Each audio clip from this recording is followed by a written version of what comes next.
Hallelujah. इब्रानियों 12 का 14। सबसे मेल मिलाप रखो और उस पवित्रताई की खोके खोजी हो जिसके बिना कोई प्रभु को कोई कदापि ना देखेगा। हालेलुया।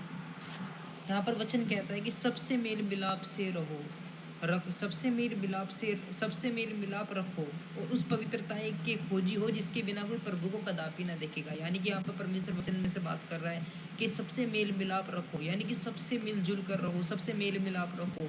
किसी से भी परमेश्वर के मित्र भाई बंधुओं से किसी से भी मुंह ना मोड़ो।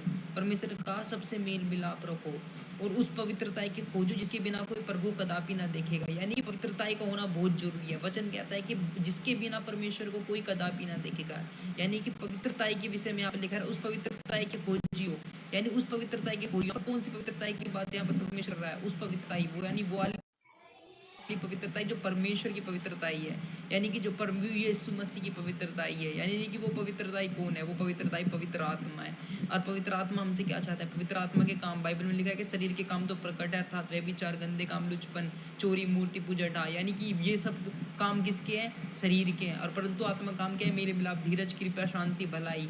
ये सब काम किसके हैं? शरीर के, आत्मा के। तो परमेश्वर का आत्मा कह रहा है कि यहाँ पर सबसे मेल मिलाप से रखो, उस पवित्रताई की खोजी, यानी कि मेल मिलाप के, धीरज के, शांति के, यानी परमेश्वर की पवित्रताई की, आत्मिक रूप को शुद्ध करने वाली पवित्रताई जो आत्मा को शुद्ध करती है। यानी कि किसी भी तरह का कोई मूर्ति पूजा में नहीं, यानी किसी भी तरह की कोई संसारिकता में लवलीन नहीं रहना। तो परमेश्वर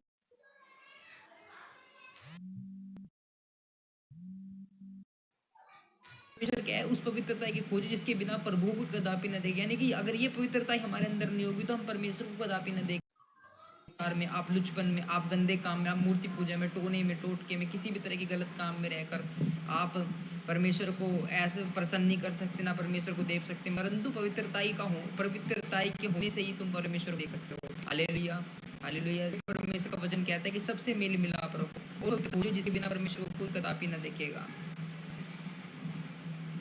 वचन 15 में लिखा, ध्यान से देखते रहो, ऐसा न हो कि कोई परमेश्वर के अनुग्रह से वंचित रह जाए, या कोई कड़वी जड़ फूटकर कष्ट दे और उसके द्वारा बहुत से लोग अशुद्ध हो जाए। ध्यान से देखते रहो, ऐसा न हो कि कोई परमेश्वर के अनुग्रह से वंचित रह जाए, यानी कि कोई परमेश्वर की सामर्थ